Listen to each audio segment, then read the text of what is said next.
Isang araw, nakita ni Prince na patay ang isdang ibinebenta. Ayon sa patakaran, dapat kalahati lang ang bayad kapag patay na ang isda.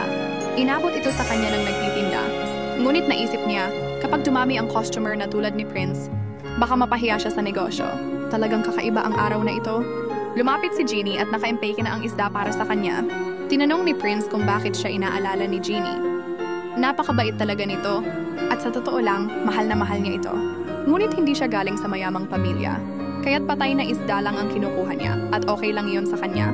Nangako siya kay Jeannie na ipagluluto niya ito ng preskong isda araw-araw. Nagpaalam na sila at sabay na umalis. Biglang dumaan ang isang mamahaling sasakyan, para bang eksena sa pelikula. Tinanong kung magkano ang renta at sinabing siya ang sasagot sa lahat ng gastos. Kung papayag si Jeannie, sasama siya. Sumama nga si Jeannie, ngunit may narinig silang isang taong nagsabi, "Isang mangingisda na may mamahaling sasakyan." Pwede pala iyon. Tinawanan pa ito at tinanong kung magkano ang renta. Idinagdag pa niyang hindi sila tulad ng mga nagyayabang.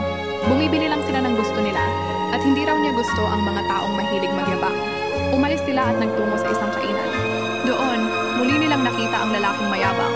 Naupo ito sa tabi nila at agad ipinagmalaki na nagtatrabaho siya sa Angel Group, ang pinakamalaking kumpanya. Sinabi niyang wala silang katayuan kung ikukumpara sa kanya. Ngunit bigla siyang natahimik nang tumunog ang telepono ng kasama nila. Nang makita niya kung sino ang tumatawag, halos lumuwa ang kanyang mga mata. Hindi niya inaasahan na ang taong kaharap niya pala ay higit pa sa kanyang inaakala.